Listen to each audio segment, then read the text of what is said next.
Well, howdy, y'all. Welcome to another high-powered episode of the High Voltage Live Show. I'm your host, Willie Snyder, representing NEC King Code, coming to you live from the Mile High City in Denver, Colorado, joined by my awesome co-host, Mr. King James Stalkup, over there in Longhorn Country, giving all hook 'em horns for the #1 Texas team over there. And, we always give them a little hook 'em horns, a little extra hook 'em horns, just, for good luck. So Daniel can watch our biased Texas podcast, Texas Longhorn podcast. But welcome in, Daniel. Awesome to have Daniel coming in looking for some kill. He's going to lose like he did last week. He knows it. Just let you know that's my new song. Here we go. And King James pops in the chat his link. And this is the best online training you can get, period. We challenge anyone to compare and send us anything that you think is better, and we will most likely be happy to challenge it back. So okay, we've had a good. I just don't want you to get your hopes up, though, in case. Before we get started, I just got one question for you and Daniel. What's that? Okay, I expect a comment out of this from both of y'all. Okay. How'd you like that hockey game last night? Yeah. What a hell of a game, man. Yeah, you got it. It was kind of like, a little bit of that going on, till the end, but a little bit on both sides, I was chilling out at the pool hall and I was sitting there watching it. Then it got to after overtime. I was like, oh hell, it's a shootout. And I was like, I got to watch this, and everybody was watching, and I was like, man, what a freaking game that was. God dang. Yeah, I mean, it was pretty sad. Like, the last shooter, like, he just made it look so easy. I think it was Robertson. Yeah. He just made it look so easy. But Daniel's all over me because Tuesday I had to go to CPR training for my company. And I wasn't at DIA, but they lost power, and it killed the whole B concourse. It was like scenes from the apocalypse. I'll have to send you some pictures, but like there was just stranded people everywhere, and there was like 500 people just in a line. Like none of the escalators were working, and so Daniel's trying to get some answers from Nat King Code, and I'll tell you, Daniel, it was a unintentional rapid disassembly in the field is what happened. So that's the short answer of it.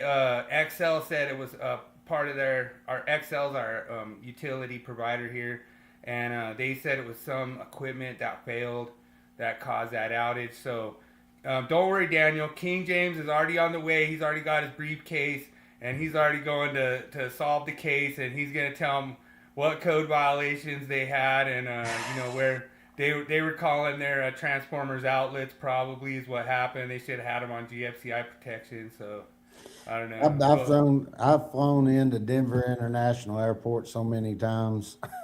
I mean, I remember there at one time I was all the time going to Denver and doing classes and things like that. Boy, it was many moons ago. As a matter of fact, I was going there and they first built that airport.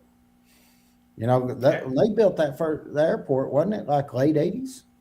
No, it was like 95, I think, 94. I'm trying to think. I think it was supposed to be done 94, and they got behind because that baggage system.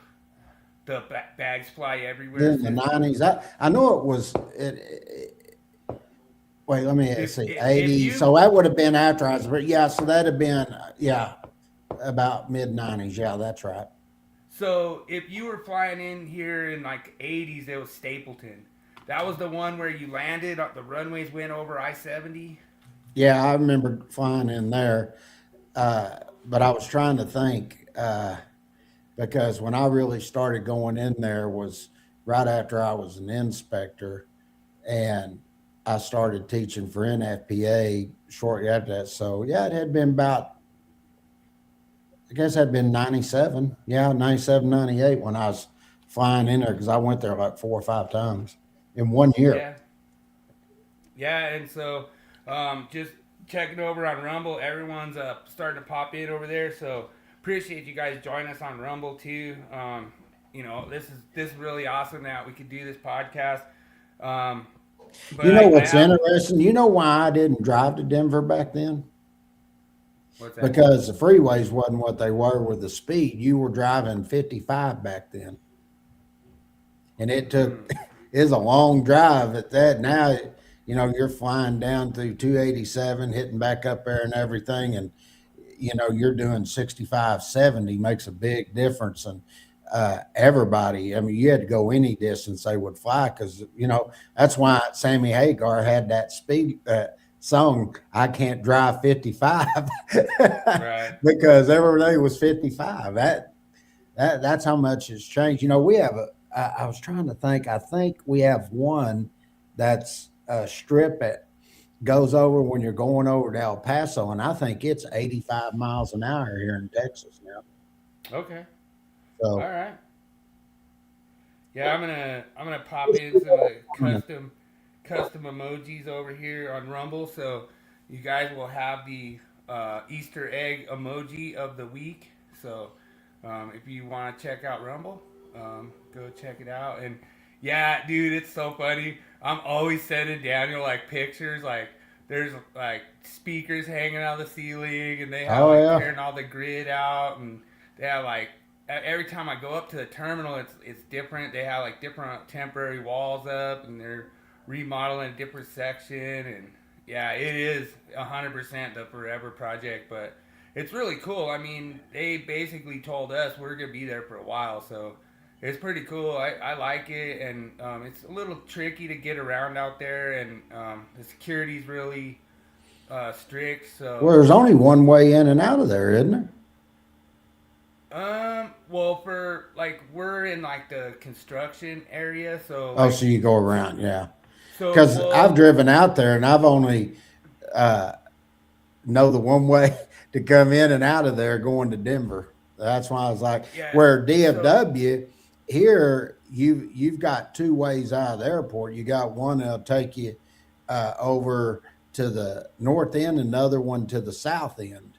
And and like I say, it's a forever project out there, because I think they added a big new terminal a while back on international flights. They're looking at taking another terminal at it, and they just redid the.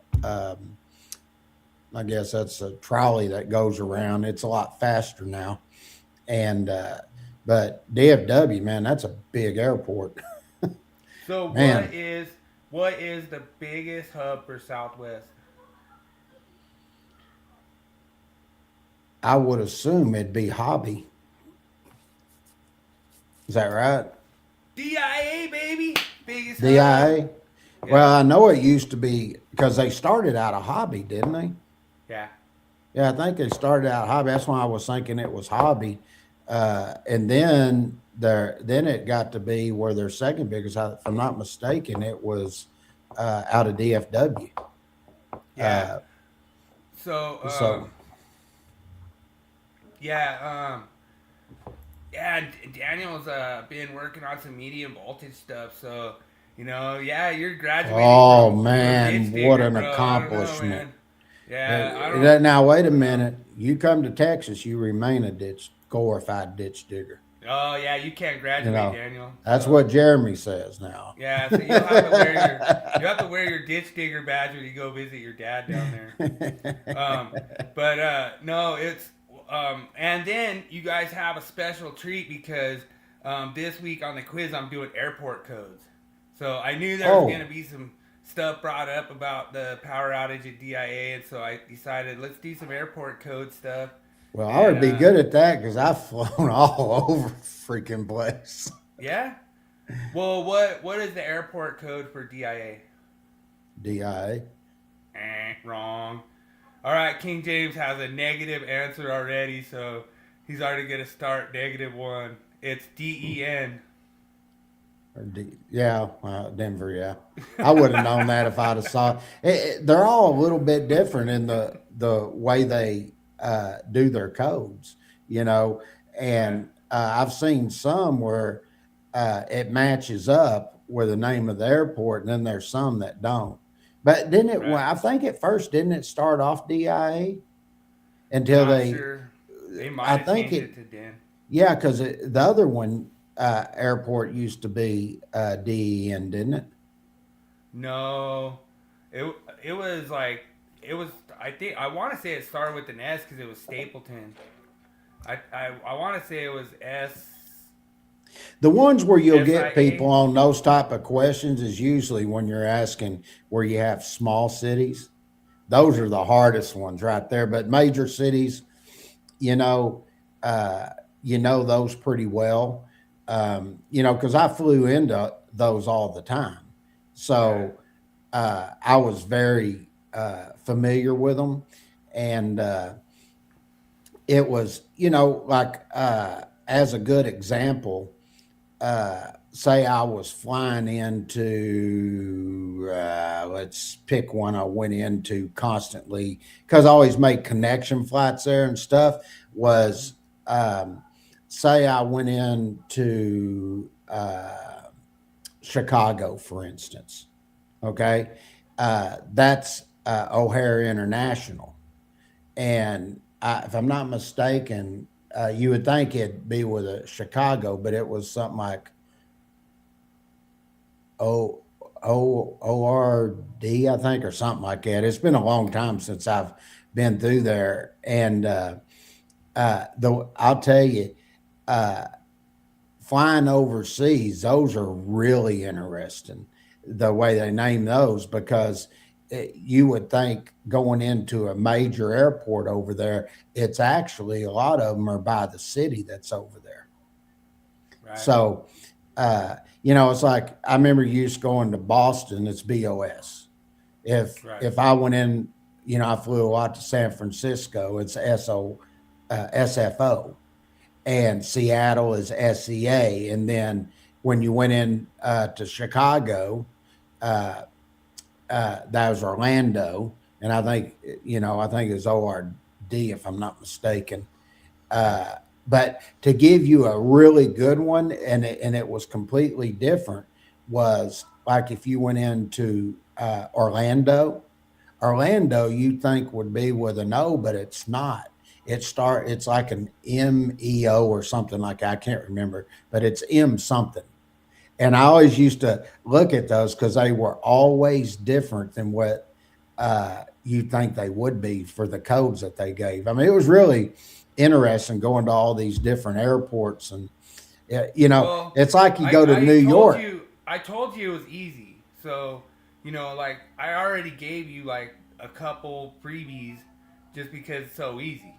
You know what I mean? So now what you have to do is just focus on the hard ones. So, you know what I mean? Like, but there's no hard ones. The whole quiz is easy. So I'll tell you one I flew into a whole bunch too, because I did a lot of classes up there, was LaGuardia.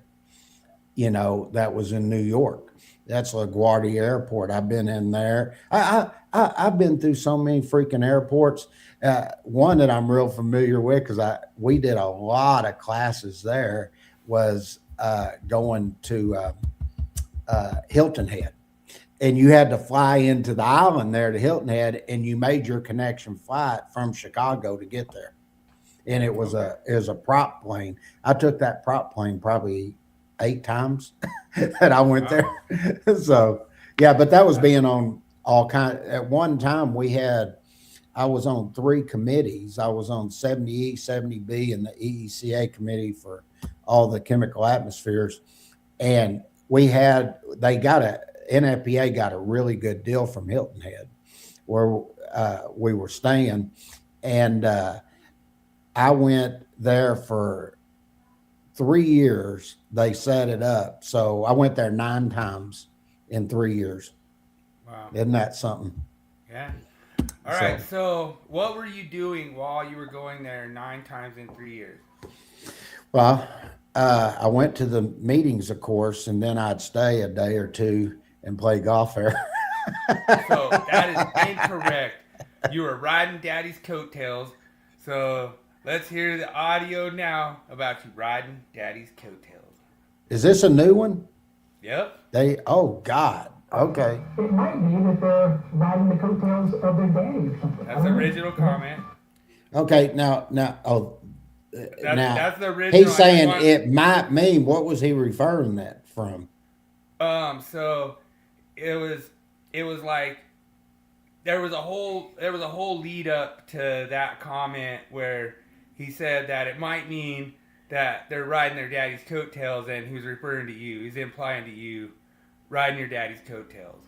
And so, why was he replying up to that point? What was he talking about? So basically, he was saying that these educators out there never wrote any books, never wrote any quizzes, and all they did was they just rode their daddy's coattails. So, but the whole thing is, so just to give you context on this, what Paul's saying, what he's talking about now, this is the latest podcast that he just came out with, is he's talking about educators burning bridges in the industry. So I just wanted to show for context, so everyone heard the original, that was the original thing that he was saying. He actually went and apologized for it later, but now he's back to you're burning bridges. Okay. Now, when it comes to social media, the bridge burning machine, let's talk about the elephant in the room. Social media has made it dangerously easy to burn bridges instantly. So again, before social media, it was harder. Okay, you had to pick up the phone, you had to write a letter, you had to say something face to face to burn that bridge. Okay, it's more interactive. Now, one emotional post, one late night rant, one comment typed in frustration, and boom, permanent record. So I have people, for example, that I've helped out for years, answered questions for them. They know they can pick up the phone and give me a call. I stumble on a post in the forum, and yes, we'll find it. Somebody will share it with somebody else. It will come to light, and I read it, and I go, well, that's good to know. That's good to know. Don't think you're doing it in a private room and somebody won't share something, or they won't screen capture it and share it with somebody. It's just the nature of the beast. So the first thing is that Paul's so upset about, and it's really funny, is I think it was Seth, one of my friends said, doesn't Paul look like that little turtle that throws the spike balls at you on Super Mario? And I was like, yeah, so I made this meme about it, and I was showing it around, everyone was laughing about it, and then he found out about it through all this other thing, and he got all mad, but that's the context behind that. But it's funny because he's like, oh man, burning bridges, but the thing is, really what this is all about is him trying to put himself in the same league as you. Like, so he already insulted you by saying that you just rode your daddy's coattails to get there. And there's a whole big lead up. I was actually going to try to put together like a montage of everything that was said. There's quite a bit. Like he said King James could come meet him up in McKinney. Oh yeah, that's right. Yeah. Yeah. So there's a whole montage I could have put in there, but I just did that one thing. Okay, it's all online. I see something like that, or somebody else sees something like that, and you realize that bridge is burnt. And you can act innocent all you want, but it's right there in black and white. There you go. Boom. Big mistake. So biggest mistakes I see electricians make online is they'll publicly trash inspectors, they'll mock manufacturers without any true facts. They don't understand how something's made, they don't understand the UL standards, they don't understand how the NEC's developed, and they make stupid ass statements that they can't back up. They just say it. They just make it up. There's no facts behind it. It's just what they feel. So they put it out there in an emotional post. They attack educators or code experts, act saying they're dumb, they're stupid, they don't know what they're talking about. Yet they may have only been in the field a couple of years, or maybe they're an electrician that's been in the years 50 years in the field, but they've only taken one exam and everything else has been a renewal. And yet all of a sudden they think they're the authority on everything, and they've never served on the code panel, they've never written a book, they've never written an article, they've never done a podcast or a blog, they've never done anything to give to the industry. But all of a sudden they're an expert simply because they hold a license for 50 years? No, sorry, it doesn't work that way. But you could have a business for 50 years. Who's he talking about?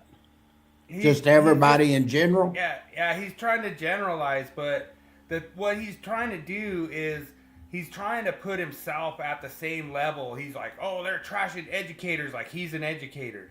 You know, it's Has he written a book that I'm not aware of? Not one that I know of. He's been on a code making panel. Has he been on any standards? Yeah, I don't. Because he's sitting there talking about UL standards, listing and labeling, OSHA, all that. I don't remember seeing him on any of that. But hold on. I want to make a comment. I want everybody to hear this. Yeah. Because I got you. This same guy said the exact same thing about me, and he's complaining about other people now. And that's what I try to say. That's the pot calling the kettle black right there. It's okay for him to do it, but somebody does him, he wants to come on, have a podcast, rant and rave about it, and he makes a comment about somebody else, which in this case was me, saying all this, but yet I served on all these panels, written books and all that. I was in charge of task groups and all of that through all these different things, and done special expert testimony, all this. Not with Daddy there holding my hand. I did that on my own. But yet he can make that kind of statement, but somebody points out something about him. Oh, wait a minute. I need to do a podcast and tell everybody, you know, these guys, they're doing blah, blah, blah, you know, when he is the one that actually does it. And that's what I say about, especially over there, the ECD boys and all that. Do as we say, not as we do. That's exactly how he's acting. So there's another thing. We were arguing about the face-up receptacle in laundry area with Mr. Chris Boland. And he says, oh, I'm out here right now with UL and IAEI and NFPA, and they all say King James is wrong, and they know him, and they say he should know better. And I was like, well, he does know better. We went and looked it up, and you look at the enhanced content and NFPA link, and it says if the prongs are engaged, then it's not a problem. And well, I've got the substantiation from the code making panel for the myth this week, and we're going to show Mr. Folan. And then I'd like him, you know, I wish Chris all the best in the world, you know, but if NFPA and UL told you that, then UL better rewrite their standards and explain it to the code making panel, because I'm going to show you what they said. You know, and this is another one. Did you like how I did it? How it's like, you're going to sit there and say you can't have it in a laundry area, but I can do it in a residential kitchen? Yeah. And that's what I'm saying. It's you know, and the thing, when you go look at it, it calls it a listed outlet assembly. It doesn't say a listed receptacle assembly. Let's get that straight right now. And that's the difference. You know, they always say you need to learn to read. You don't know how to read. you need to look at the wording, and then you give them the wording, and they say, well, it's still a receptacle. No, that's not what they called it. Sure. I mean, but we'll go through it. I'll say this, I've never once had NFPA contact me to tell me I was wrong on something. They never contacted that. The only time I ever get anything from NFPA is when they don't know something and they ask them to call us. Sure. And that's happened. I can bring the old man in here. He'll tell you that's happened 4 or 5 times. Sure. And most of the time it was on hazardous, to be honest. But anyway, I just wanted to pass that message on. I think this is almost over. You could be doing something for 50 years, you still could be doing it wrong. How do I know? Because I had people come up to my seminars that say, I don't want to come to a seminar for continuing education. I've been doing this for 50 years. The moment they leave, what do they say to me? They pull me aside and go, Mr. Abernathy, I apologize. I learned some new stuff today. Everybody can learn new stuff. And see, I 100% agree. Including him. Including him. He's like, oh, no, you guys, you don't need a strap on a 3-foot section.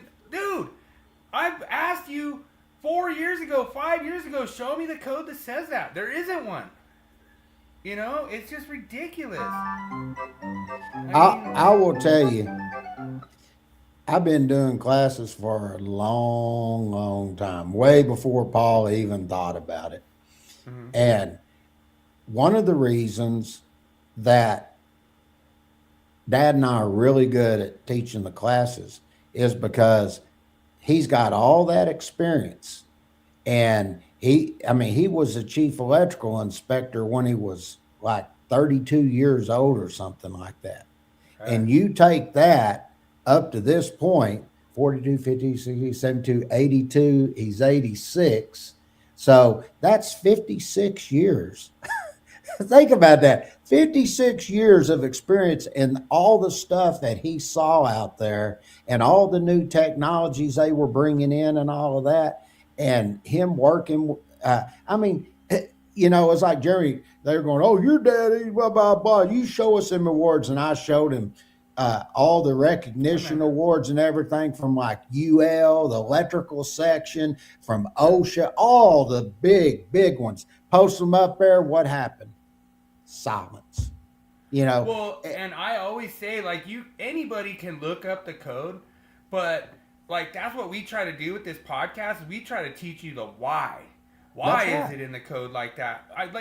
We'll teach you where it is in the code and show you where it is and stuff and show you what it says. And like they all, oh, you guys just teach opinion. Well, yeah, it's our opinion on what it says. I mean, if you guys want to say it says something different, then whatever. We did a myth a couple weeks ago, maybe a month ago, I don't remember how long it was.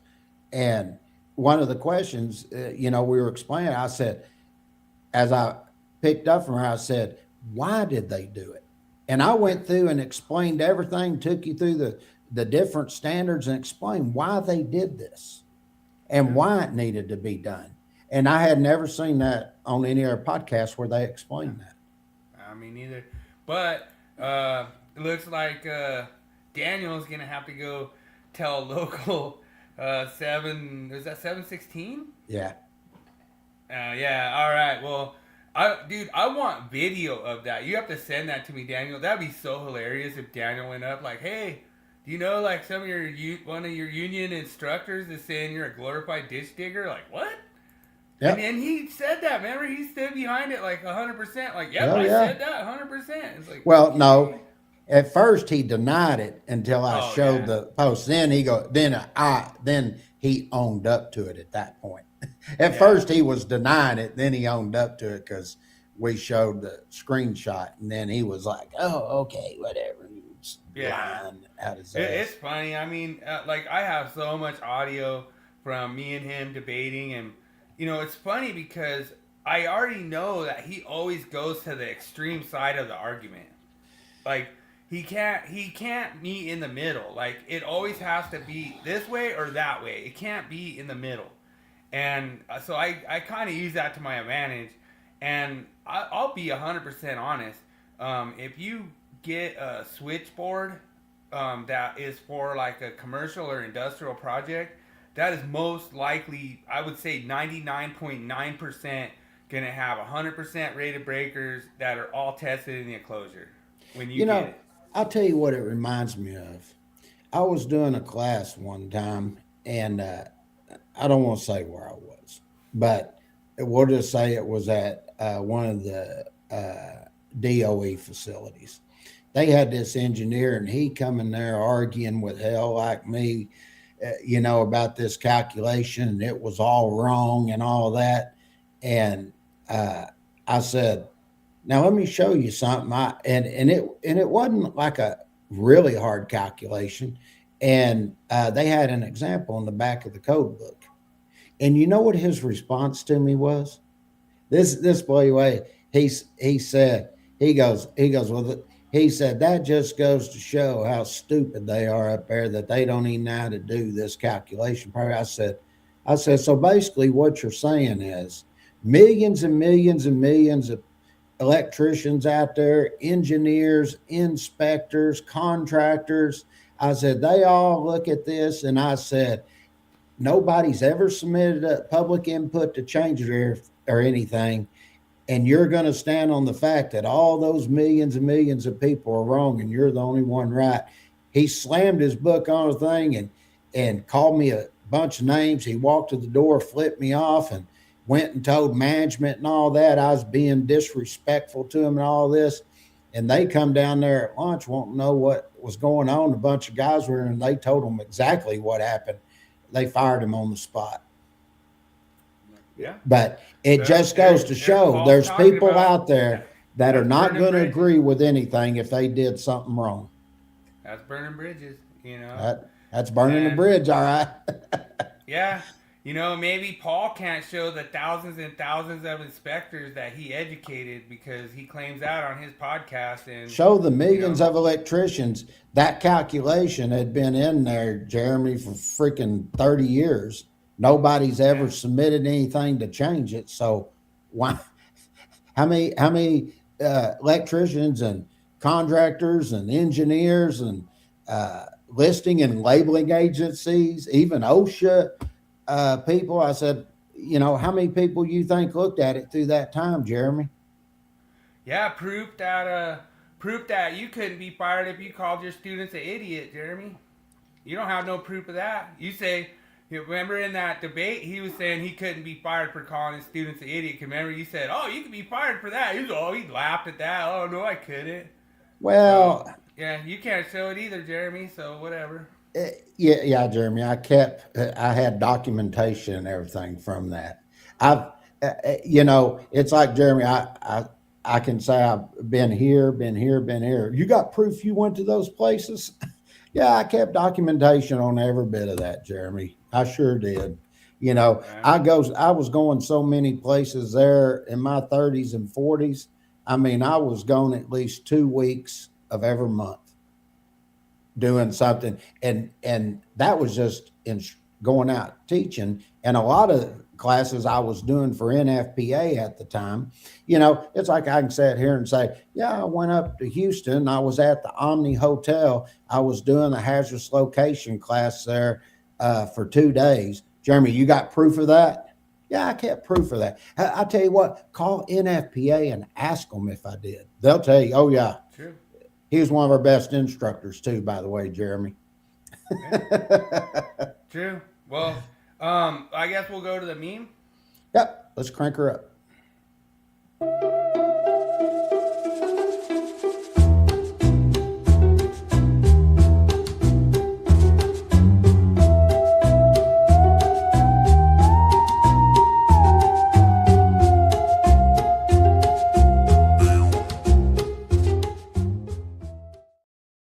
That's about the truth right there. That one, I swear to God, like I could not tell you any journeyman that doesn't have a 277 got hung up or got shocked, or you had one, I got one.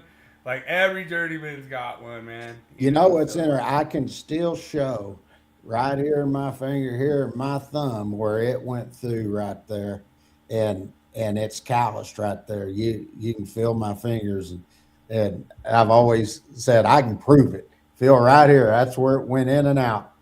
Boy, that I'll never forget that. Screw that Well, we crap. just passed 100 comment level, so that's good. With Oh, Jeremy, he we. puts That was you, Jeremy, when I debated you.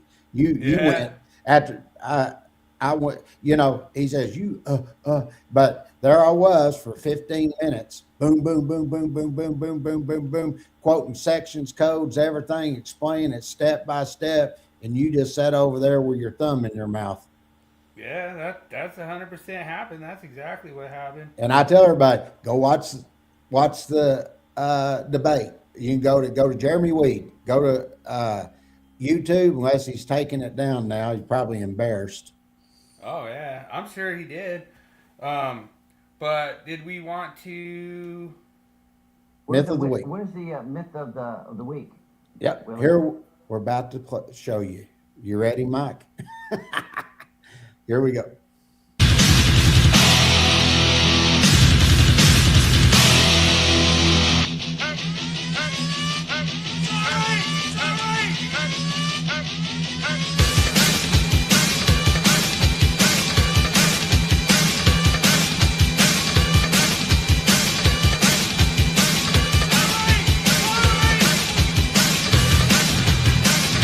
It's time for Myth of the Week.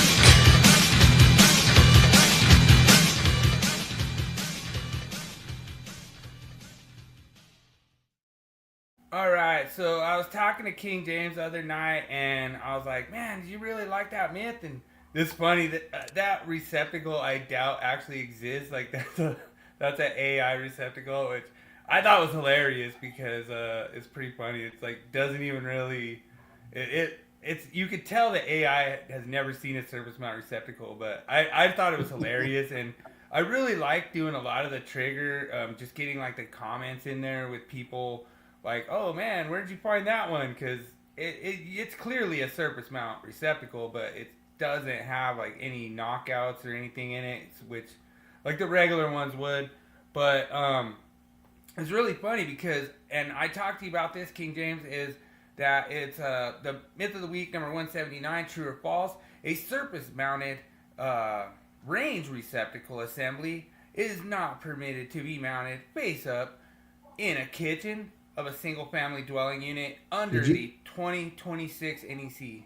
I think you meant to put laundry, didn't you? No, we did laundry last week. Oh, okay. Well, I did laundry. I was like, I had never seen a range receptacle in a kitchen before. Yeah, so basically the whole reason what I was trying to prove is how it was getting picked and choose. Like, okay, so you can't do it in a laundry, but you could do it in a kitchen. So actually both of them, if you ask me, both of them are false. But we did need to expand probably more on the laundry too. But 100%, I'm totally fine with it. The reason that I did this is because you guys are wrong. And, like, Jeremy wants to just, pick all these things out there and, he wants to say, you can put number 14 on. Yeah, you can, Jeremy. Let me go over that real quick. This was in the podcast. Everybody go watch it. His live stream we did. This brought up. I tried to tell him what you'll see out in the field. And this is once again, Jeremy, he sits in an office all day, his elitist little attitude. He doesn't actually get out in the field and see work that's being done. If he did, if he saw it installed, he would see what they're doing. And I've seen many times where they'll come over and they'll have a 20 amp circuit going over there, and they'll go to individual rooms and they'll take a number 14 over there. And I said, that was a common practice they do. I said, if you actually read the code, you'll get in there and someone third that you can't do that. I said, but you will see inspectors that will allow that. And I asked him the simple question. I said, let's just hypothetically say they did do it. And I put a number. Makes it code compliant. If the AHJ signs off on it, it's code compliant. That's right.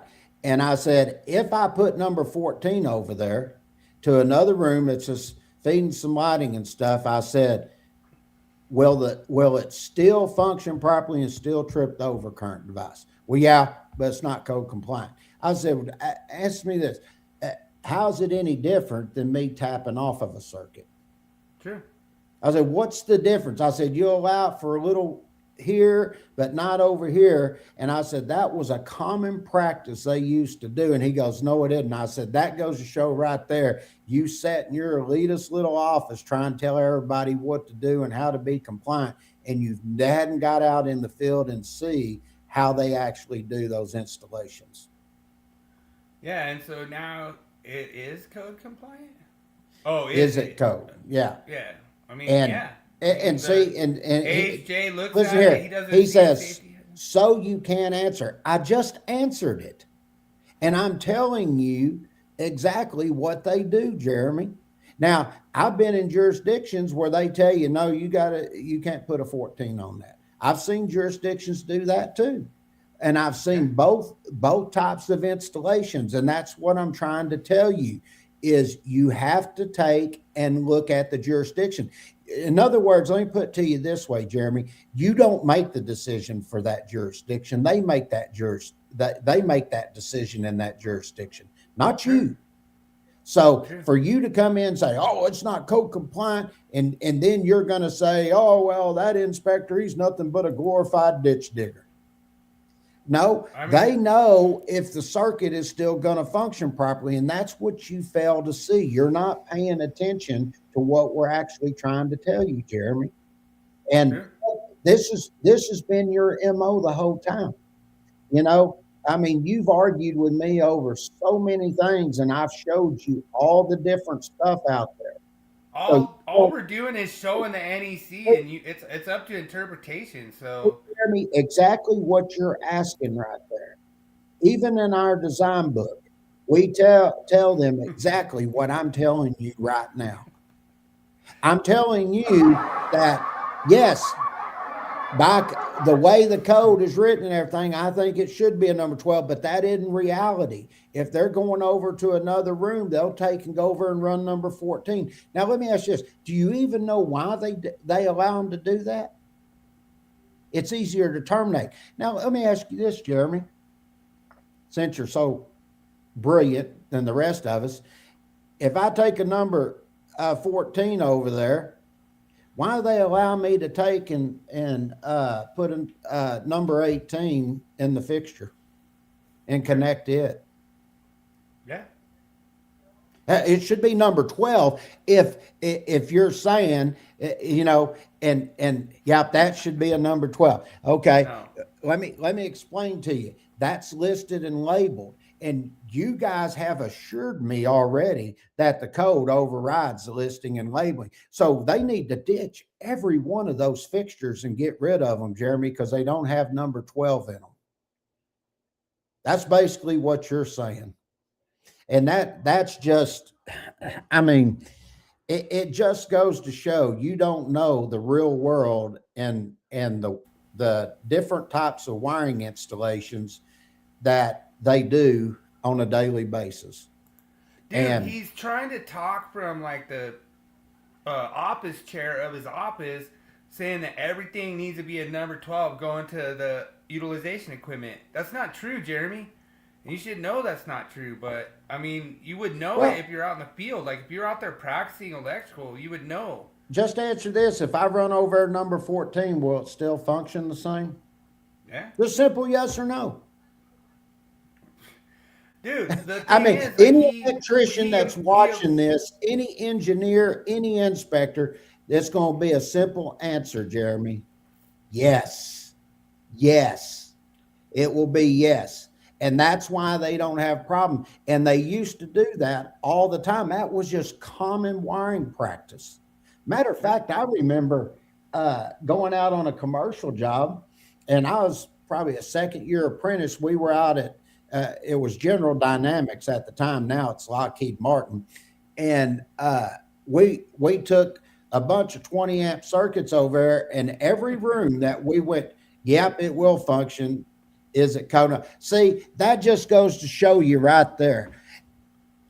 That's He doesn't know somebody the code. going in there, and he's basically arguing the point and saying, yeah, it'll work and function properly, but I'm going to turn you down because I'm telling you it needs to be a number 12, even though it'll function properly.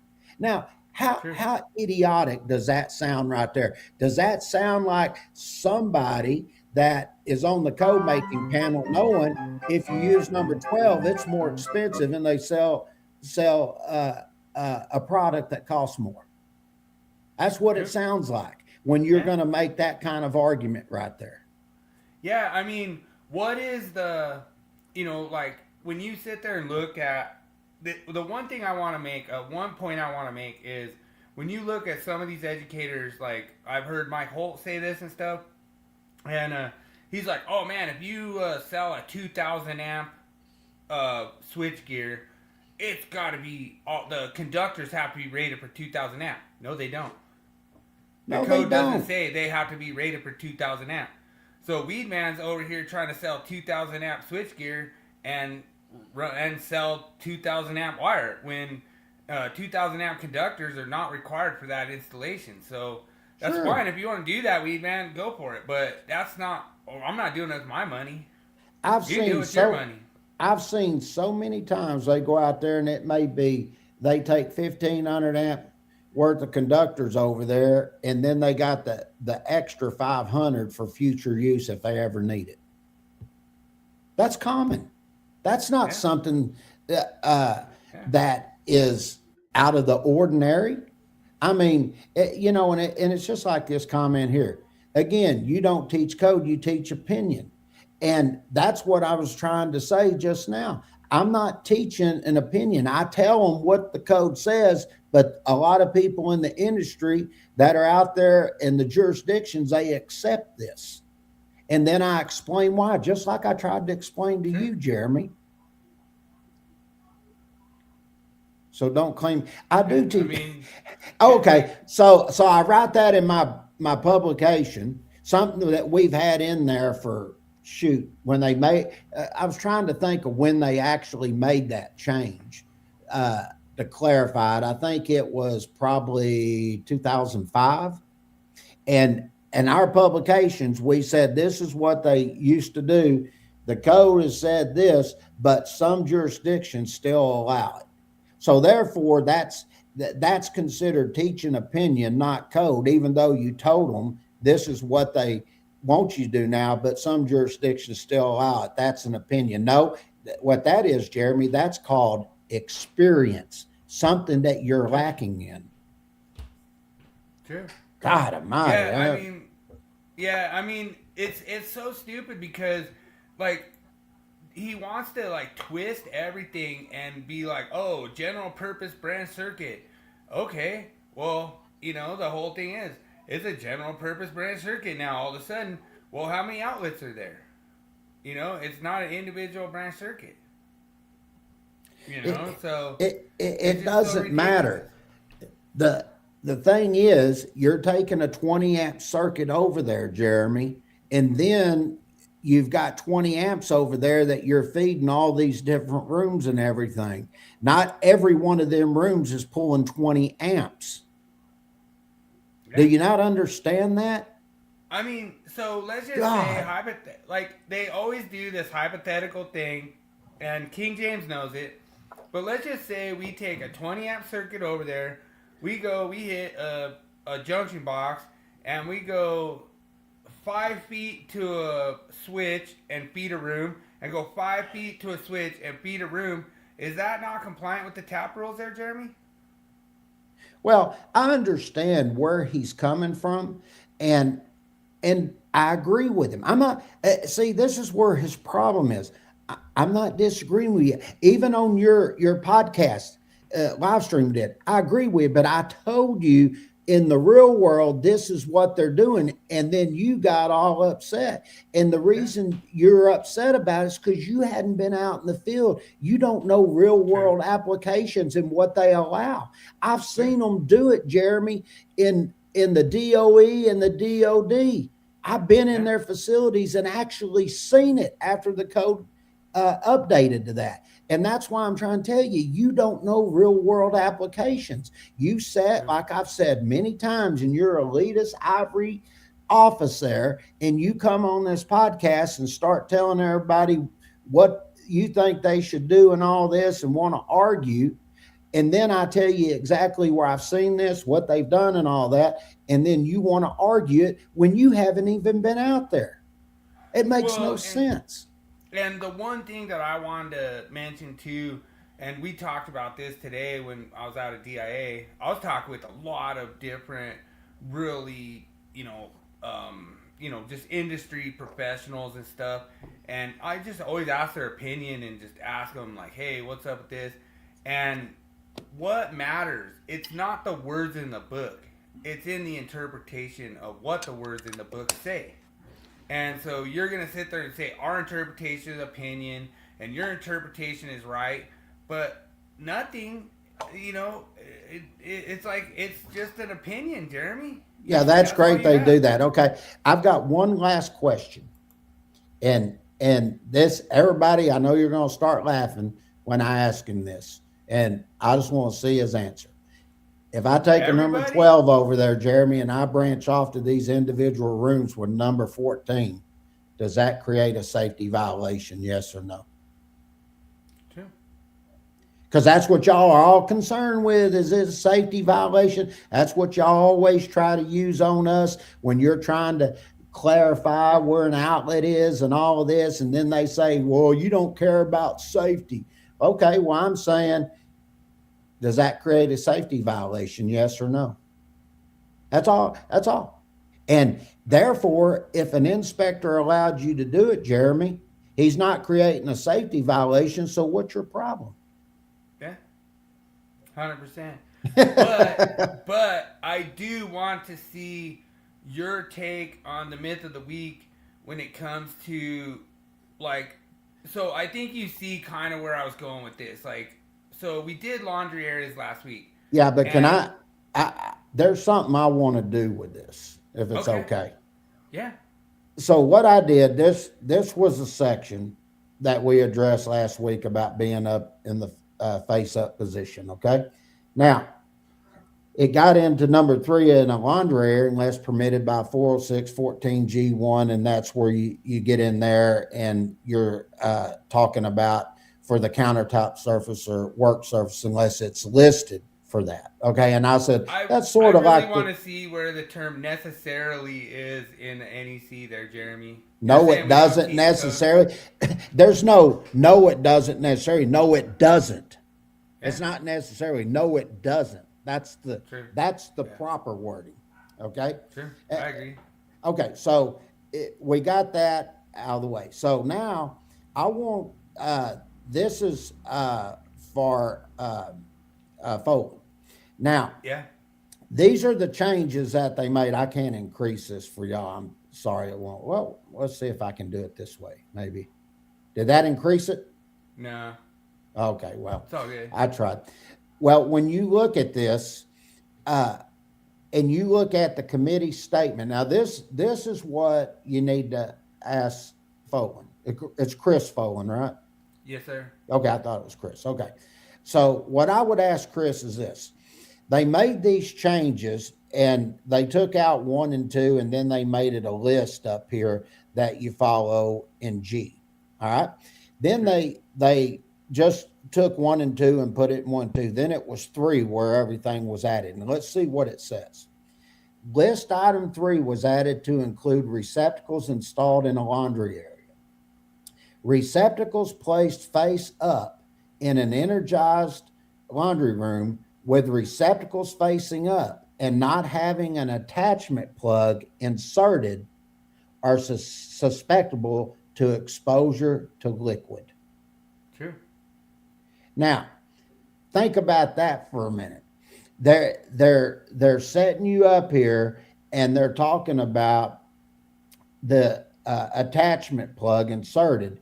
And if I'm looking at that, is that going to be susceptible to exposure to a liquid if I'm using a listed and labeled product that you could mount down on in the face up position? And the only thing that is going to be plugged into it is a dryer. And once you plug it in, it's going to stay that way. You're not going to be going in there unplugging and stuff like if I was plugging an iron in or something. So what would be the problem here?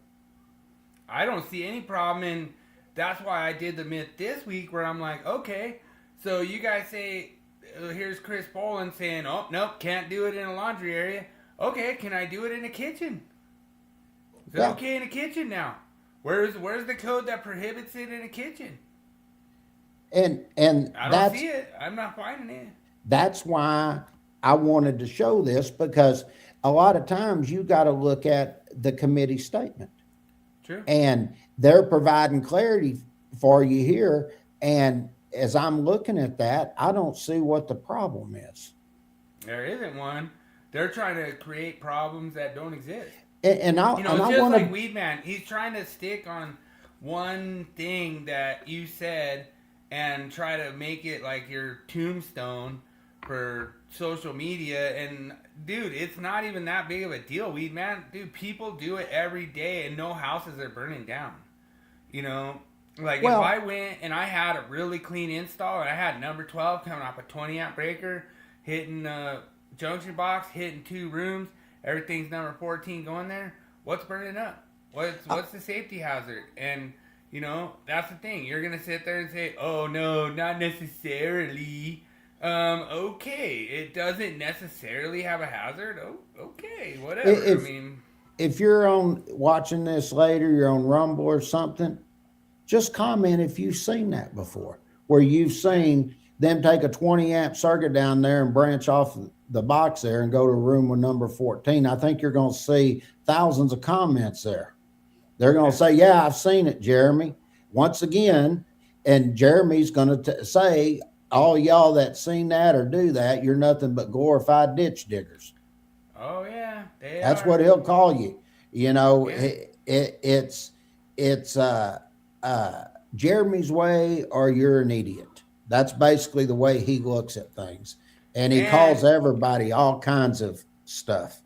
And you can't graduate from glorified ditch digger. Like, even if you're doing medium voltage, Daniel, you're still a glorified ditch digger. So. Well, you're okay a little bit there if you're in Colorado. It's just when you come to Texas, you know, because Jeremy thinks we're all nothing but a bunch of dumb hicks down here. Although this dumb hick has actually written publications, been on all these different committees, ran task groups and stuff, but I'm a freaking dumb glorified ditch digger hick from down in Texas.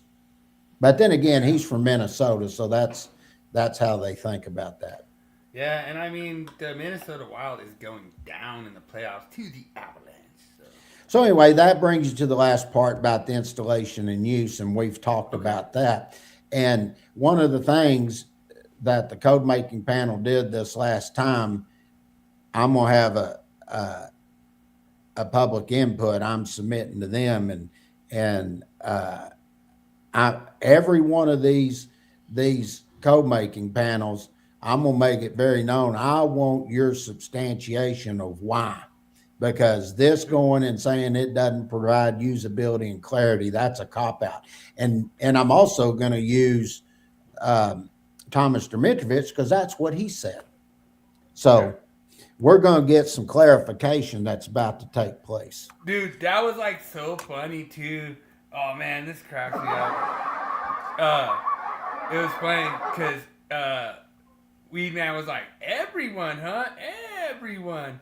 And you're like, yeah, everyone that disagrees with you. Yeah. And it was funny. He's like, oh, really? Everyone? So 3 people's everyone? And you're like, no, you done it more than 3.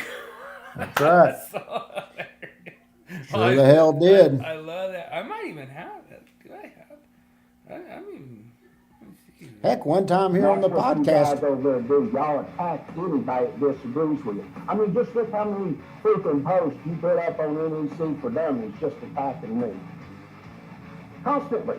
It never stops. It never stops. And again, I don't give a shit. Yeah, I don't care what people think of me. Apparently you care or you wouldn't be posting all this stuff. I don't post anything about you until you keep trying to attack me. I care that people get correct information. That's it. All I have to follow on, man. And that's why you call them dipshit, moron. It's true. Use all kinds of cuss words and all this other stuff, and then you go attack a whole freaking state of electricians. Oh yeah, you really care what people learn on the NEC. Your whole thing is about attacking everybody. It's true. Really? You're constantly attacking people. So I'm attacked where? All you gotta do is go to the NEC dummies, look at all the posts. You got one after another on there. And it's always no one after you. You say I attack everybody. You say I attack everybody. Well, sure you do. Anybody that disagrees with you.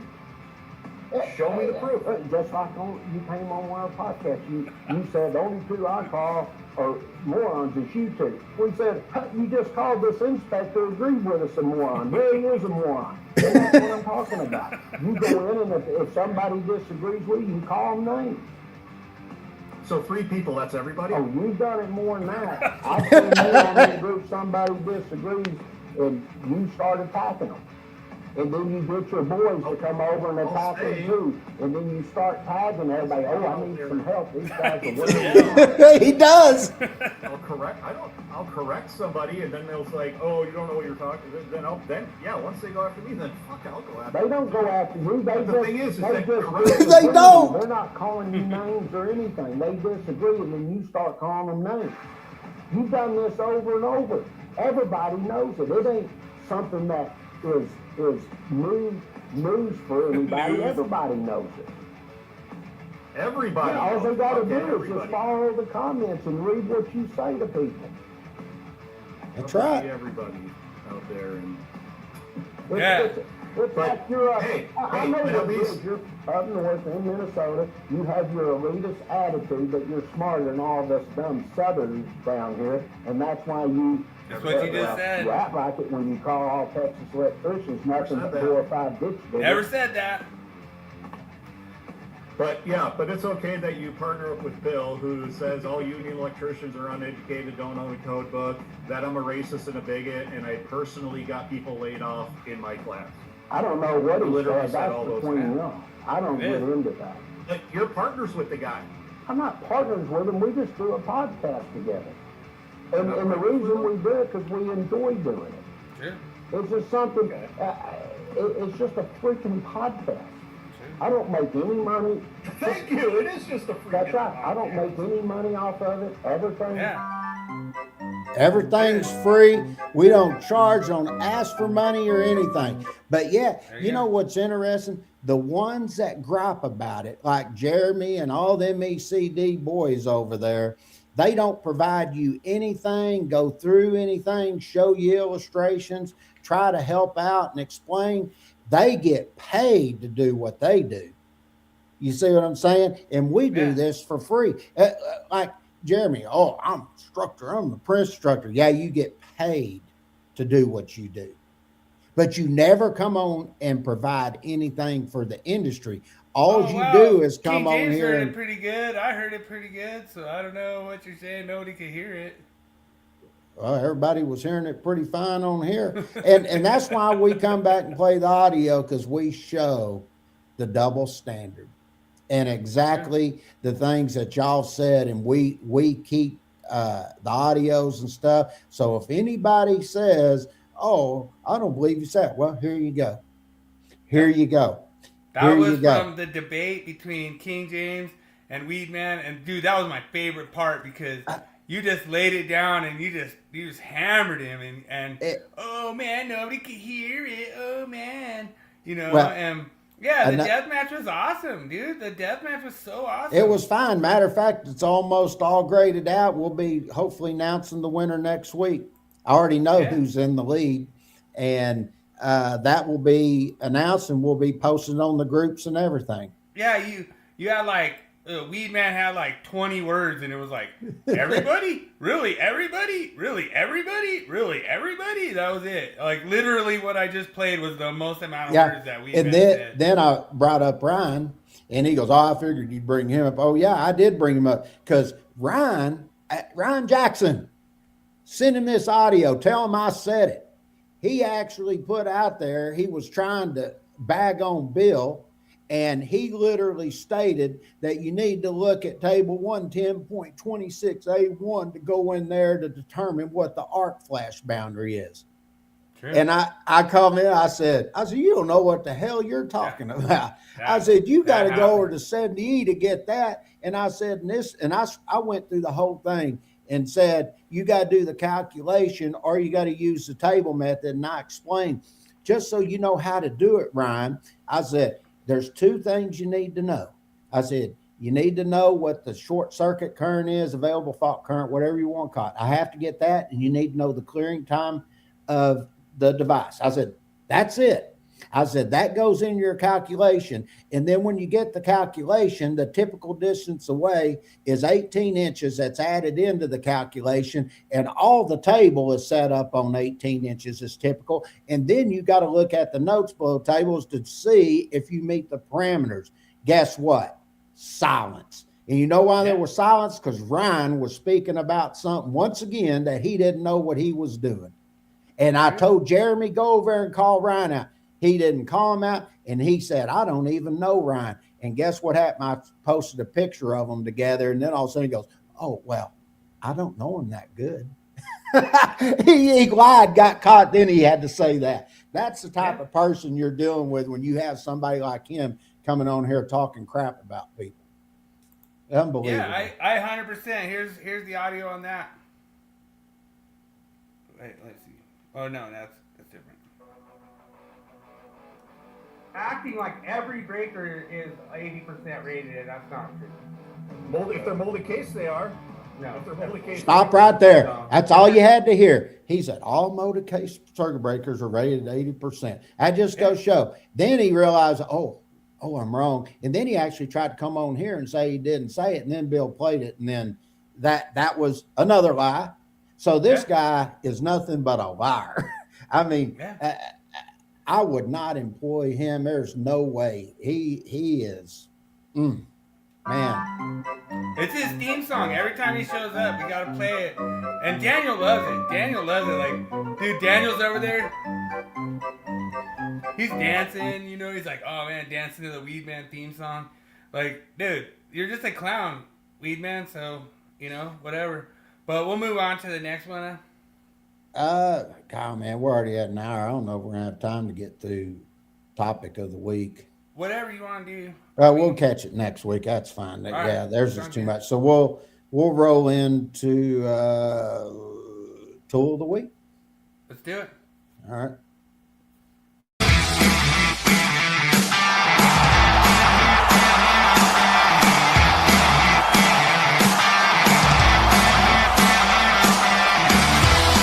It's time for Tool Review of the Week. Sponsored by Electricians Only Tool Review and Nipex Tradesman.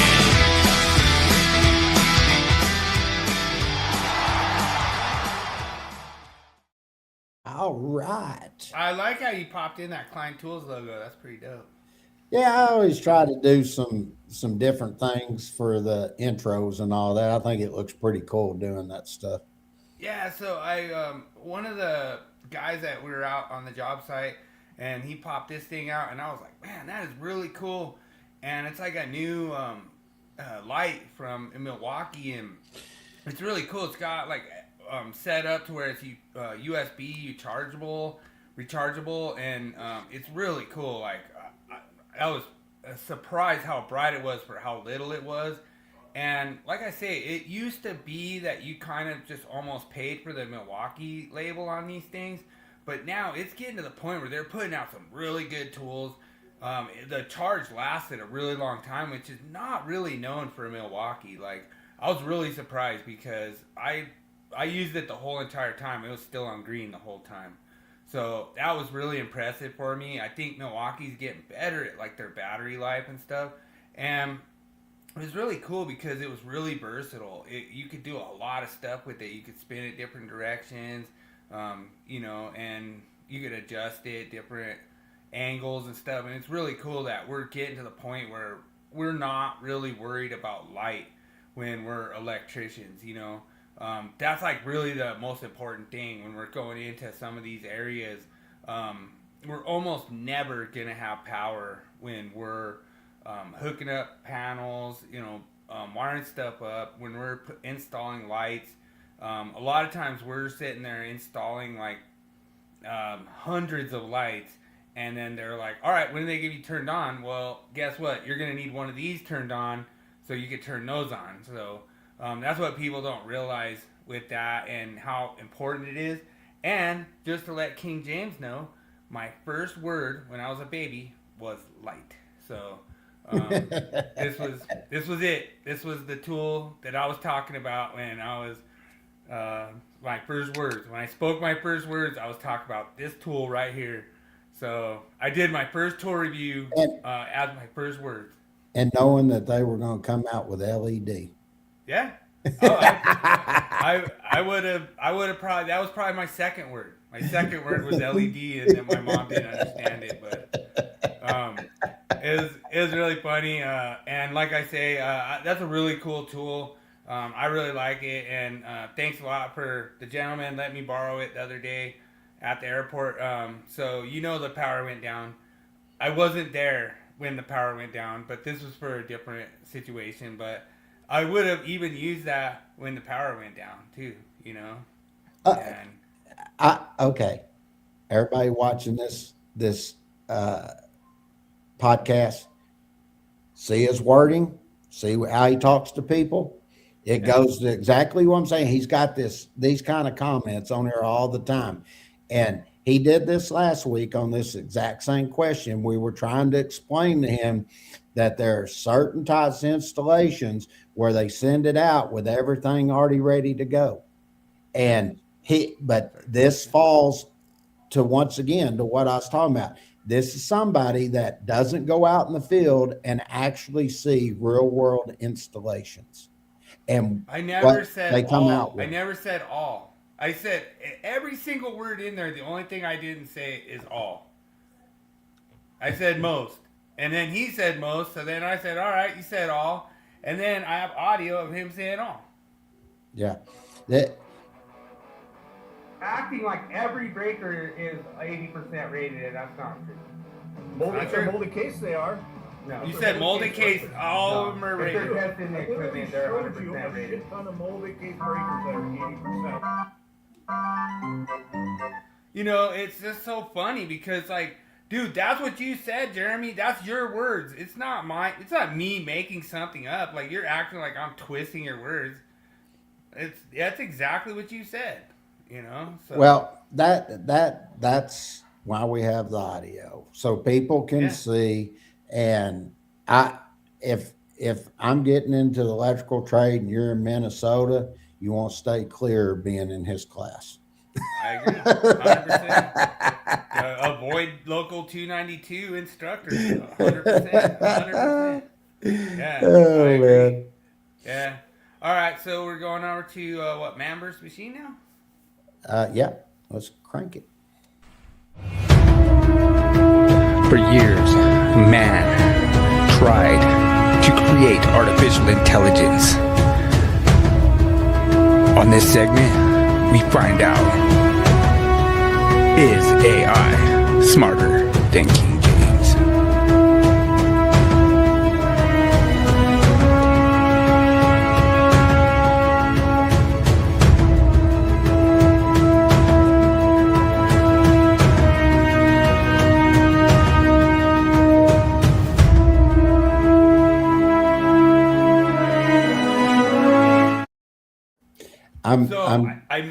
I might get you this week. I might get you.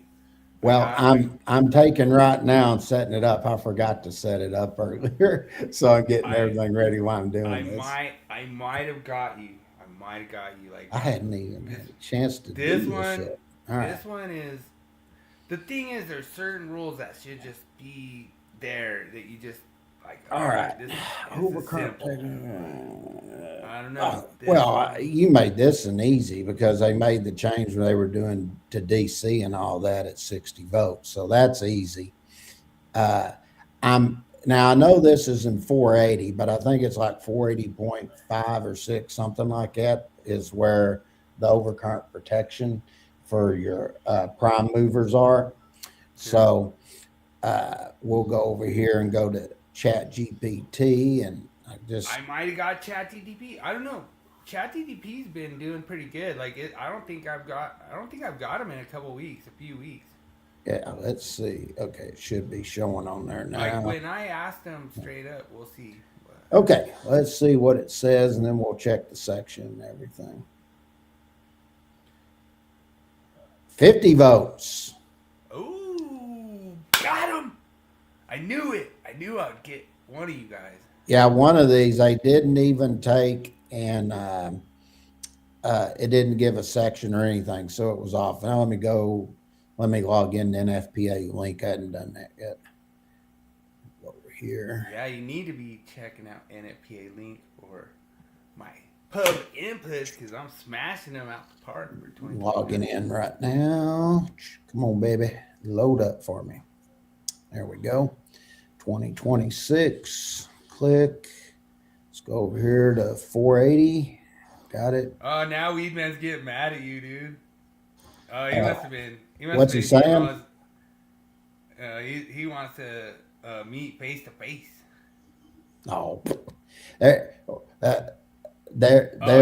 He's saying you hide behind the screen there over there. So. Yeah, wants to meet face to face. We're gonna get it on. I ain't taking this no more. Okay. Oh, so funny. Thanks, Jeremy. Yeah. Thanks for showing up and just how the entertainment. You're just like Paul saying the same thing. The reason when they act that way is because they realize they're losing. Yeah. Okay, it's 480.6. I was right. I was 45 or 6. I know somewhere. 60 votes DC or less. Let me copy this to tell ChatGPT it's got to do a better job. All right. Dude, it was funny because I asked it and it answered 50 volts and I didn't correct it. Okay. I said, let him know. I was like, we'll let you know if King James That would be gets it right. incorrect. ChatGPT. King James was right again. The correct answer is 60 votes per 480.6C. That states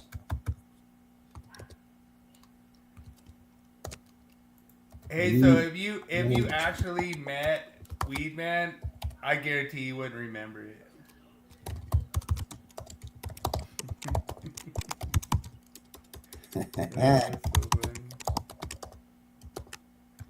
Okay, let's see what it says this time. Yeah, it was doing, it said over older language, and it was referencing battery conductors at 480.6C. Yeah. Okay. Got him. Got you, ChatGPT. You should watch the show and then try to copy. But I think they should. I think ChatGPT should just watch the show and then copy what you say. But didn't do it this week, so. Okay, I told it to place it in the master log like we always do. Here we go. All right, what are we doing? Are we going to? All right. That took care of that one. You didn't get me, Bill. Ah, dude, I thought I had you. I was like, man, I'm for sure gonna get him. Because that 50 volts. But I'm trying to do this because of guys that are like taking the journeyman's exam. That you gotta look for that DC on there, you know, because they raised it for some reason. Like they should just keep it the same. Like what is there really 60 volt DC batteries out there? Like for prime movers, like is there that big of a difference? 10 volts, you know? So see, there he goes. He proves exactly what I said on that audio. Right there, and then he asked, "What? Why are you in ChatGPT?" Anybody watching this? Golly, it just amazes me. Because man is beating machines, so yeah, it's just a segment we do for fun. How many was that? That was like 147. I Yeah. think we've done, and I've missed 2. You And- missed 7 total before we did ChatGTP, though. You missed 2 with ChatGTP. Yeah. But all together, like for the whole segment, it's been 7. And one of them was your own book, which that was awesome. That was because we probably done about 225 of them before we called it yeah. uh, The man versus machine. man versus machine. Yeah, it's just another hater that comes in here and, you know. All right, Willie Quiz. Do it.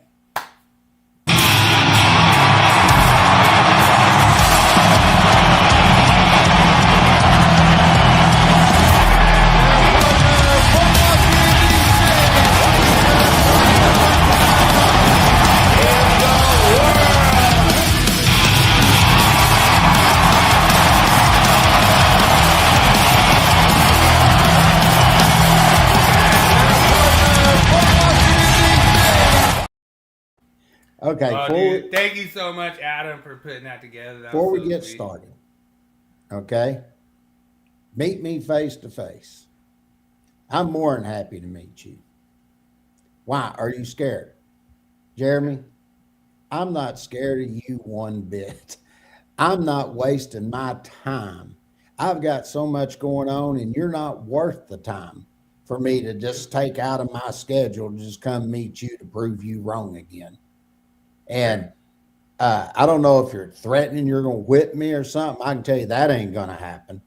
So I don't know what your problem is, but if you don't like what we're doing, go start your own podcast and go over and talk all the crap about us. But you're not going to do that because you don't want to provide nothing to the industry.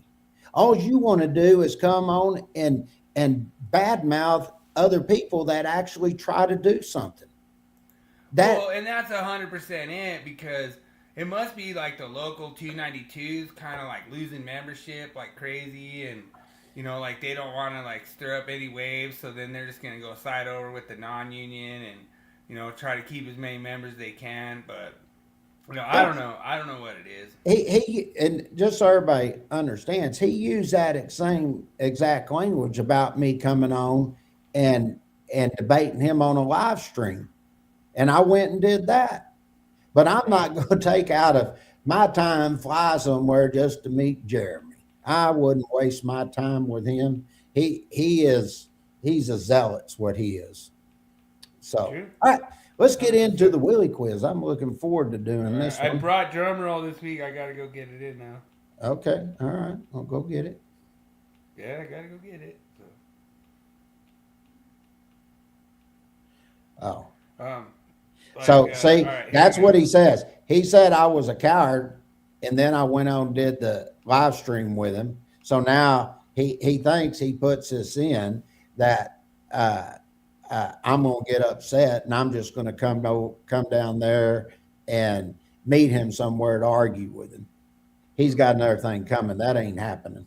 I'm not wasting my time with him. You want to come on here and act like a fool? Go ahead, Jeremy. Yeah, he's making himself look pretty dumb. All right, so question number 1. Which airport uses the code ORD? Is it A, Orlando International? Is it B, O'Hare International? Is it C, Ontario International? Is it D, Odessa Regional? Or is it E, Oregon International? Good luck, everyone.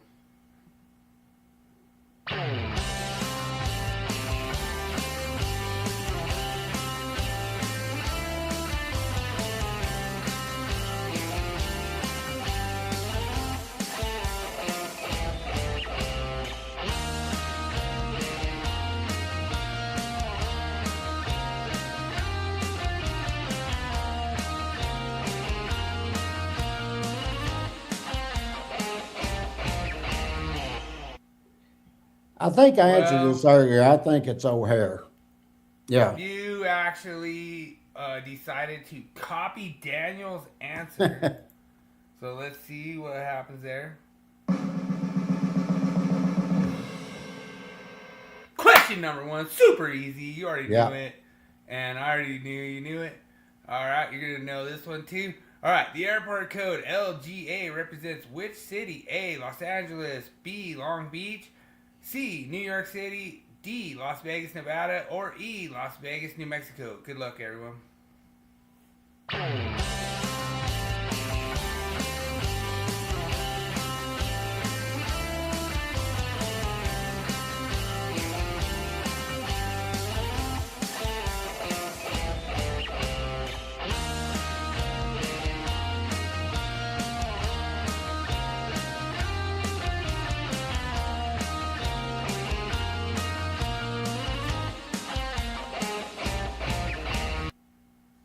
And when you go to Kennedy Airport, John F. Kennedy, that's JFK. This is LaGuardia, New York City.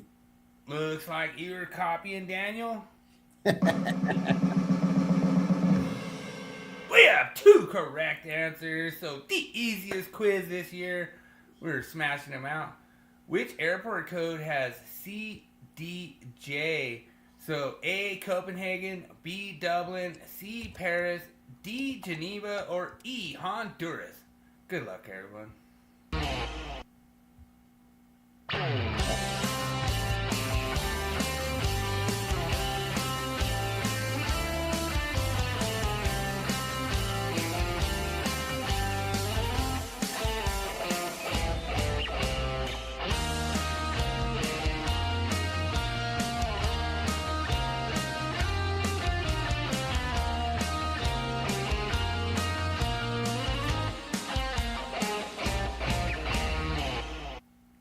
I actually flew into this airport when I was going over to Saudi Arabia, and it was Roissy Airport. And I know which city it was in, and it was Paris. It's called Roissy Airport. I think it's spelled it Roissy. I think that's how they spelled it. But it's Roissy. So Yep. he's going C. Charles Dugas. See what we have.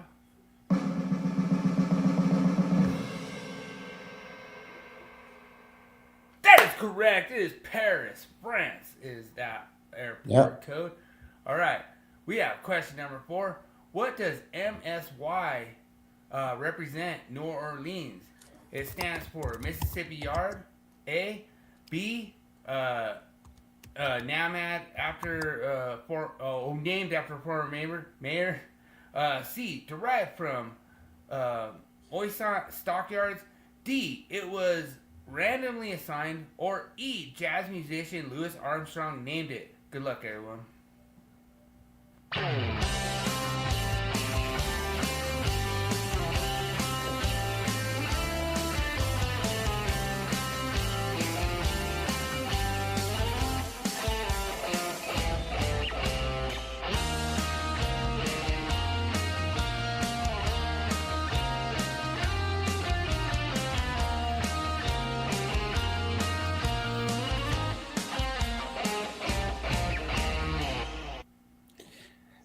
And I will tell how I know this one. It is when you go out the airport, they got a plaque out there, and the guy was an aviator. And when you go and look, I don't remember the year, but at that site, there was a crash that took place there. Okay. Now, the name of the airport is the Louis Armstrong International Airport, but that is not where the MSY designation come from. Okay, so a lot of people don't know that, and the last guy's name was Mossant, and it sounds like it's Mosant, but it's Mossant. It's right. Pronounce it. Yeah, I'm a horrible pronunciator. Yeah, it's Mossant. I'm just like freaking Adam. Like, and you know how that is. Adam, pronunciation. It's when they say Mossant, that is a Cajun name, a Cajun French. And like I dated a girl that was there, her name was Selena, and her last name was Foret. It sounds like Foret, but it was actually pronounced Foret. And that's how I know this, but I've been to New Orleans You airport so don't many say the times. dang T in Texas, bro. That's more Right? This It's is like Mossant. X's. Like Mossant. X's in Texas. So, Okay, so C. see? Daniel goes E. Let's wrong. see who has the right answer. He's wrong.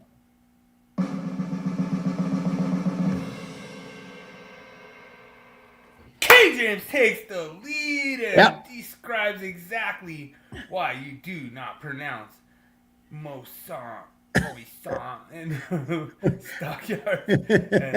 No, but it was really funny because I threw that Louis Armstrong in there. I was like, I thought it'd be a good one because I got to tell a story on this. So the first Selena, she had a little bit of accent, but she grew up in Houma, and it's Houma, and it's down on the bayou. And her parents actually lived on the bayou, and he had a boat and everything. And when I went down there and met him, it took me a little bit to get used to understanding because he had talked to me. And when I remember when I first got, I said, "How you doing, sir?" He goes, "Nice to meet you, Arizona. How you doing?" And I was like, "What the hell did he say?" And then he get to talking. I had to pay real close attention because they speak really fast. And he said, "You want to go in town? We're going to go down and get some crawfish." And I was like, "Oh, yeah," but that's the way they talk. And the French Cajuns, they have a real deep accent. I mean, it's really something. And when you're in New Orleans, you'll run into a few of them. You ever see Waterboy? Yeah. With Amazon? Remember the assistant coach and the way he was talking, they'd look at him. That's French Cajun right there. That's exactly the type of dialect I'm talking about.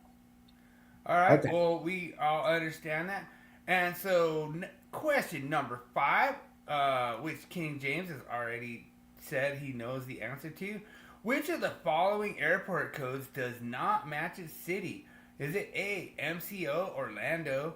Is it B, BOS, Boston? Is it C, SFO, San Diego? Is it D, Seattle, SEA? Or is it E, ORD, Chicago? Good luck, everyone.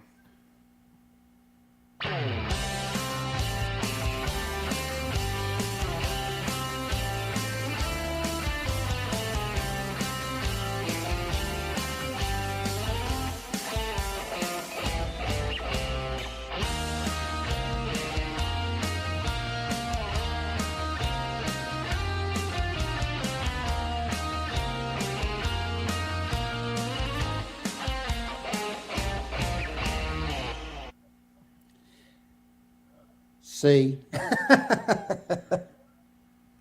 Well, I want to see if Daniel wants to copy you or if you're just going to copy him.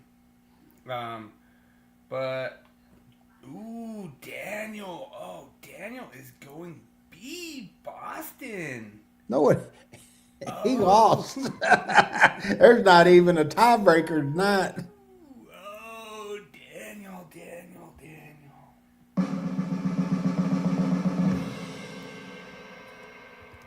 King James takes the win, but we are going to go to a tiebreaker. Daniel cannot win tonight, but we're still going to go to a tiebreaker. Now, the other one, what is the San Diego code? Do you know that one? I don't. It's SAN. should've. S-A-N. Oh, really? Yeah, it is. Okay. All right. So I should have did it a little different, but it was crazy because I did not think you would know the ORD one. Because it was crazy because I saw one of the baggage carts going with the ORD on it. Mm-hmm. And I was like, oh, I must be going to Orlando or something, Yeah. And then I went and looked it up and I was like, Chicago? Like, I never would have thought that, The only reason I knew that is because I've made so many connection flights to Chicago. That's why I knew it. Yeah. It was one I didn't think you would know. But at the same time, it's like, it was weird. Like, and they give a whole thing about the O'Hare and Dulles and all this. Like, they give this whole, like, description of why it's ORD. Mm-hmm. And it was, like, way before. It was, like, Orchard something like it before it was O'Hare. Like they have this whole description on what. If I why it was remember like that. right, they used to have a lot of orchard farms out there. Yeah. Yeah. And that's why it's ORD. So Yeah. But it was crazy because they actually described that whole thing. So Daniel does have a chance to come back. So you're already at -1 from the first answer that you had. So Who is? I got all 5 of them. Well, you had one earlier that I'd have to go back and look, but you weren't even close on. But so we might have to give Daniel a benefit of the doubt this week. But anyway, Daniel can't win. But anyway, the tiebreaker question is: how many commercial airports, like considered commercial airports, are in the USA? Whatever, like just commercial airports in the U.S. I would say you're probably looking at about 500 of them. I'll go 500. That's a round even number. I'd say about 500. All right, so Daniel is saying rigged. All right, so I don't know. I don't know if that's a correct answer, Daniel, but you could actually go under. You could actually go over. Like I say, we'll see. So Daniel's going 600. Ooh, That's Daniel. I figure there's about 500-600 of them. You count the states, and you can probably say there's probably. I just said you just take an average about 10 per state. That's about 500. That's how I went about it.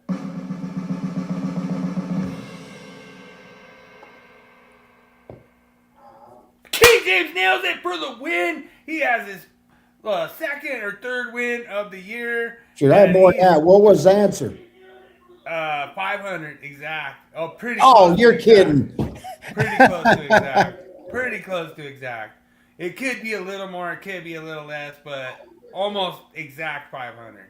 Yeah, as I was saying, you take the states. You say, a few states are going to have a few more than others, but you average out about 10 per state. That's about 500. What? Yeah. Yeah, it has an old stock up book. Oh, dude, awesome, bro. Dude, James Cool Kid, he even has a cool name. Yeah, dude. Which copy do you have? Man, that's freaking awesome, man. Oh, I'm curious to what year he has. He's behind in the stream too. That it's no worries, bro. Like I do that all the time when I go into like the live quizzes. You get behind in the stream and then you're answering from like, a different timeline. Here's Jeremy. This has what to do with electric code?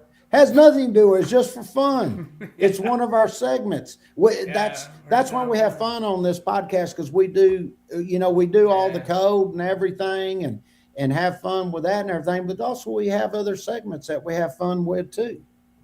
And it's really cool because just to answer James's question, we actually had guests on here, and I think it was like 4 or 5 weeks in a row. They all held up his dad's book that he wrote. So that's pretty cool.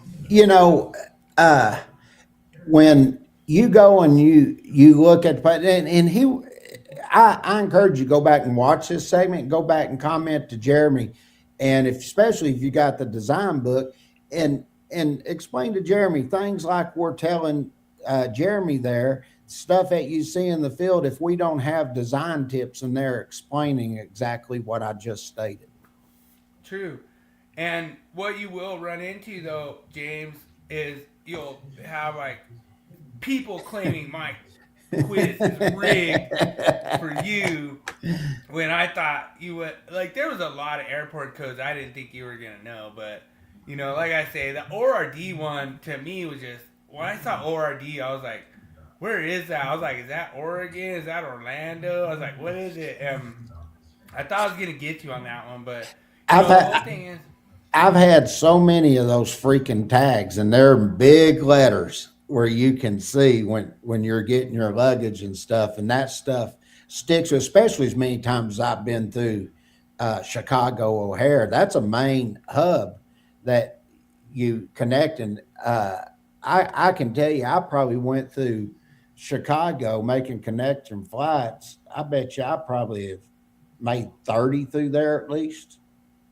You know, a lot of times it's from DFW, it's a straight shot, but there's a lot of times in the smaller towns we went up in Midwest and areas over there, you had to take a prop plane to go to.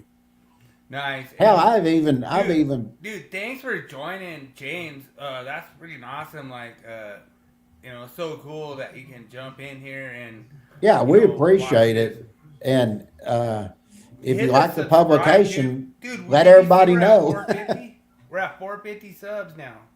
Oh, So awesome! We're on our way to 500 now. Yeah, James, share it with other people. Tell them to come on here and watch the podcast. We go through all kinds of good stuff, and we don't advertise or nothing. We just, Bill and I like to have fun. We come on here and just have a good time. Yeah, we do. So, all right, we got one more segment, which is the Wall of Shame. We're gonna wrap this sucker up. You're gonna love this one. All right, let's kick it off. Shame. Shame. Shame. Shame. Shame. Shame. Shame. Shame. Shame. Shame.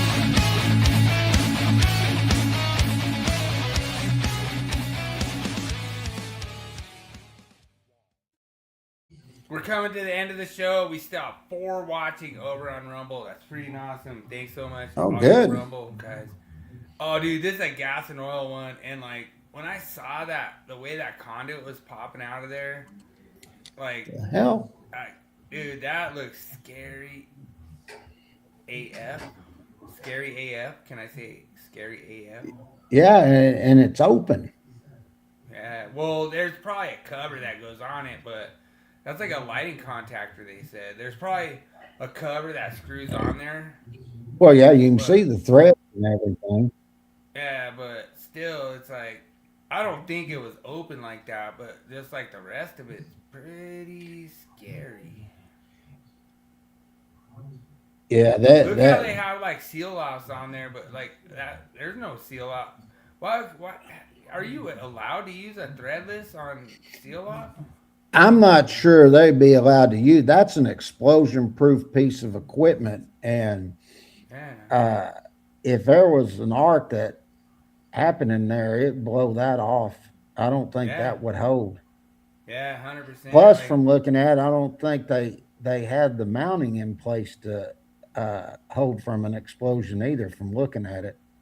So can you put that like photo cell in there on like an explosion-proof enclosure? Like, I don't know. Like when I saw that, I was like, wait a minute. I don't think you could do that. Like you'd have to have like some kind of listed hub or something. Yeah, that's not gonna work.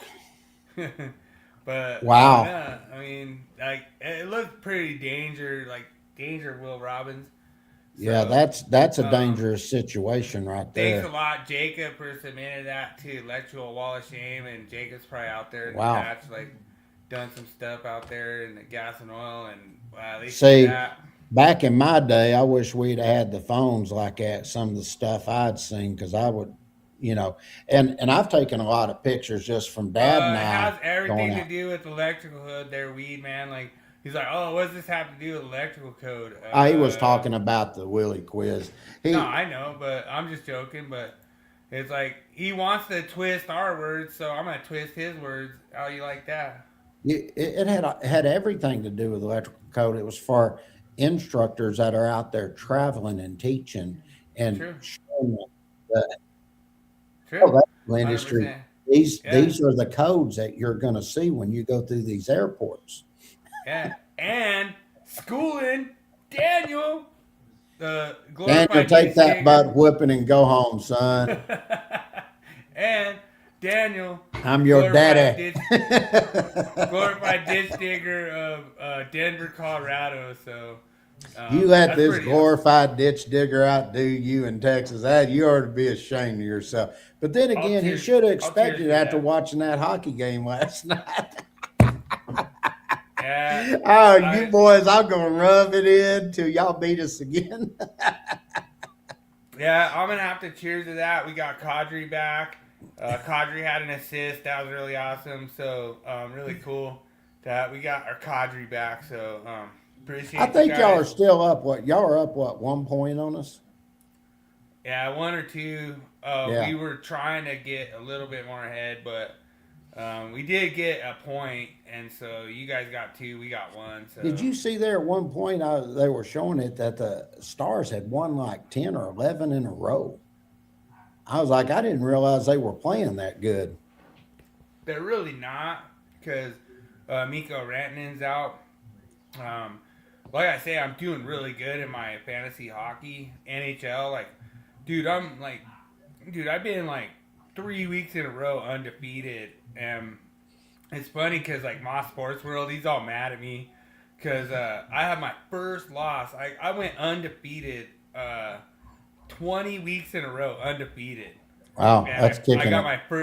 my first loss last week, and it was supposedly against a guy that went trying, but I was like, whatever, you win some, you lose some. Like, I started out like -4, he had like 27 or something, so it was really hard. I came back, I ended up taking the lead at the end, like on Saturday, Sunday, whatever. Yeah. I took the lead, but then he came back and won. So I got 2 losses, and it was like I think right now like 3 losses. So they give you 2 losses if you lose. They give you 1 loss if you lose, but you still you're still a top 6 scorer. And so I was a top 6 scorer. So I lost, but I still was a top 6 scorer. So I only took 1 loss, and then last week I took 2 losses. So I have 3 losses on the season. And Moss has 3 losses on the season, and Coolers has 3 losses on the season. And now, come to find out, Moss and Coolers are playing each other, so it's number 1, number 2. Right now, I'm number 3. So one of those 2 guys has to lose. And so hopefully, if one of those 2 guys lose, I go to number 2 or number 1. Like, I'm hoping I go to number 1, but, I don't know. But right now, I'm winning by a lot, so I'm crossing my fingers that I win and go to, like, number 1, but... Even if I go to number 2, I get a first-round bye for the playoffs. I got one for you for college football. See if you heard this. I don't know if it got up to Denver, but did you hear what Des Bryant, the receiver, said about Texas? They're glorified ditch diggers? No. He said they got a true freshman this year, Jermaine Bishop, and he was at the practice watching it. And you got to remember now, they got Cam Coleman. He's a number 1. He's going to be a probably top 10 pick next year. They got Ryan Wingo too. He stated that this receiver that they got last year out of high school, he said by, I think it's mid-season, he was saying by mid-season, he said he'll be the number 1 receiver on the Texas football team. All right. That's coming from a Pro Bowl receiver saying this. And everybody's out here freaking out going, is he that freaking good? They said, and they got them other 2 receivers. He's like, golly. But apparently this kid's freaking fast as hell. But they were showing a video of him, and they said it takes to become a junior, senior for your really, really good receivers to do this. But they showed him going out, and he goes into a full sprint, and he doesn't look for the football or anything till he hits that mark. They said, you know how hard it is to teach a receiver to do that? No longer pushing a shovel in a ditch, baby. I agree. All right. We got you, Daniel. Dude, Daniel, you got a pass this week. You got crushed by the King, but you know what? You crush the King so much. The King is like. The King gave me thumbs up. Like, he could have been like, Daniel. You know what I mean? But nope. It's all in a King day's James, work, baby. King James is like, spare him. He's talking about the Aggies. Dude, he was on your side. He doesn't like the Aggies. He was actually rolling through there like laughing. I know. Like, sounded like, I don't know. That's why they got a book called Aggie Jokes. There you go. Dude, we're gonna have to get, like, I'm gonna actually buy a book, Daniel, that's Dallas Cowboy jokes, and it's gonna be called, like, This Is Our Year. We should try that. See if we can come up with some. I can probably find some, and just have a new segment called Electrical Jokes. Just a new one each week. I'll try to do one next week. That'd be fun. That way Jeremy won't be upset because it does deal with electrical. Well, it doesn't deal with electrical code because we don't teach code. We teach our opinion on what the code says. Oh, yeah. He doesn't like that, you know, so. Oh, yeah, dude. Cowboys are winning the Super Bowl 2026, man. You heard it here first. Did you see, I forget what his name was. He gave the Cowboys an A for off-season moves that they've made. Broncos have done good too, man. We got y'all safety. PJ Locke. Yeah. They were talking about what a awesome special teams player he was for y'all. We will see in the next year. If you want to do the podcast on Monday, anytime, let me know. We will set it up. We'll kick it back up when it gets there. I got too much to do up to that point. I'm busy. Yeah. We got to roll. As always, remember, everyone, make every day an easy day. I'm out. James is out. Thank you so much. Awesome. Everyone following. Amen. Everybody have a good weekend. We'll see you next Thursday. Peace.